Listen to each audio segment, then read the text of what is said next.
भारत में बनेगी वो मिसाइल जिससे इजराइल ने किया था ईरान पर हमला, जिस मिसाइल के अटैक से तबाह हो गया था पूरा ईरान।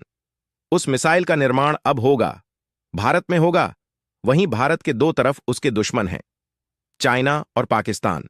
दोनों के पास खतरनाक मिसाइलों का जखीरा है, ड्रोन हैं, अटैक हेलीकॉप्टर्स हैं, फाइटर हैं। ऐसे में भारत को चाहिए खतरनाक एयर डिफेंस सिस्टम भारत के पास भी हो। पाकिस्तान और चीन के पास कम दूरी की बैलिस्टिक मिसाइलें हैं, लंबी दूरी के रॉकेट्स हैं, कुछ तो 300 किलोमीटर की रेंज से भी ज्यादा के हैं। यह भारतीय सीमा के पास के शहरों, कस्बों और गांवों के लिए खतरा है। इजराइल का आयरन डोम कम दूरी के रॉकेट्स, आर्टिलरी, गोले और बैलिस्टिक मिसाइलों को आसमान में ही खत्म कर देता है। इसलिए भारत को भी ऐसे ही रक्षा कवच की जरूरत है। कोई एयर डिफेंस सिस्टम है, जैसे इजराइल के पास आयरन डोम है। लेकिन अब भारत सरकार ने बड़ा फैसला लिया है और जिस मिसाइल से इजराइल ने ईरान पर हमला किया था वह अब भारत में बनेगी। यह हवा से सतह पर लॉन्च होने वाली मीडियम रेंज की बैलिस्टिक मिसाइल है। 23 अगस्त को ही इस मिसाइल का अंडमान एवं निकोबार में सफल परीक्षण किया गया है। जिस क्रिस्टल में 2 मिसाइल से इजराइल ने ईरान पर हमला किया था, अब वह भारत में मेन बनने जा रहा है। इसकी प्लानिंग चल रही है। 23 अप्रैल 2024 को ही भारतीय वायुसेना ने अपने Sukhoi SU-30 MKI fighter jet से इस मिसाइल का सफल परीक्षण किया। मिसाइल ने टारगेट पर सटीक निशाना लगाया। इस मिसाइल के भारत में बनने से फायदा यह होगा कि अपनी सेना को यह मिसाइल आसानी से मिल जाएगी, विदेश से मंगाने का खर्च बचेगा। यह मिसाइल दुश्मन टारगेट को बिना उसके करीब पहुंचे ही हिट कर सकती है, यानी भारतीय वायुसेना के फाइटर जेट बिना दुश्मन के इलाके में गए वहां के टारगेट्स को हिट कर सकती है। इजरायली कंपनी राफेल इस मिसाइल को बनाती है।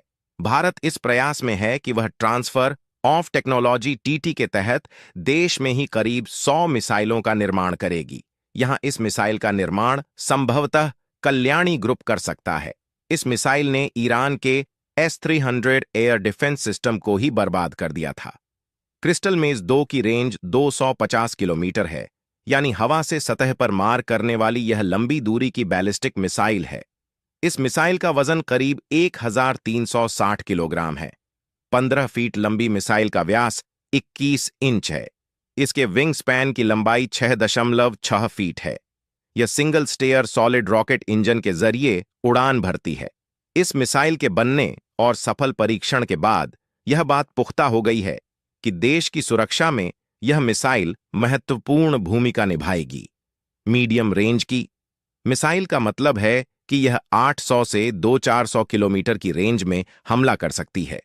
वैसे लॉन्च प्लेटफॉर्म के हिसाब से मीडियम रेंज का मतलब बदल जाता है। अभी हाल ही में ओडिशा के तट से इसी रेंज की न्यूक्लियर बैलिस्टिक मिसाइल अग्नि प्राइम का सफल परीक्षण किया गया था।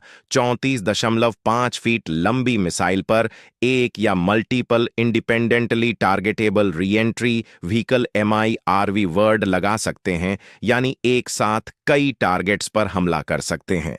भारत की जो भौगोलिक स्थिति है, जिस तरह से उसके दुश्मन 2 अलग अलग लोकेशन पर मौजूद हैं, उसके हिसाब से भारत को बहुत बड़े पैमाने पर खतरों का सामना करना है। इन खतरों में बैलिस्टिक क्रूज और हाइपरसोनिक मिसाइलों और हथियारों का खतरा है। इसलिए भारत को ज्यादा सटीक ballistic missile defence BMD system चाहिए, जिसमें कई तरह के लेयर हों, कम दूरी से लेकर अंतरिक्ष तक हमला करने लायक मिसाइलें। भारत की इस मिसाइल को देख पाकिस्तान को चिंता है कि इस मिसाइल परीक्षण के जरिए भारत अपने परमाणु हथियारों के जखीरे को बढ़ा रहा है। यह आशंका जताई है इस्लामाबाद के स्ट्रेटेजिक विजन इंस्टीट्यूट के रिसर्च ऑफिसर हमदान खान, जो पाकिस्तान की न्यूज वेबसाइट न्यूज पर एक लेख लिखकर भारत की बढ़ती ताकत पर चिंता जताई है। भारत को चिंतित होना चाहिए या नहीं? वैसे आपको क्या लगता है? अपनी राय कमेंट बॉक्स में जरूर दें। वीडियो को लाइक करके अपने इंटरनेशनल न्यूज चैनल को सब्सक्राइब करें। धन्यवाद दोस्तों।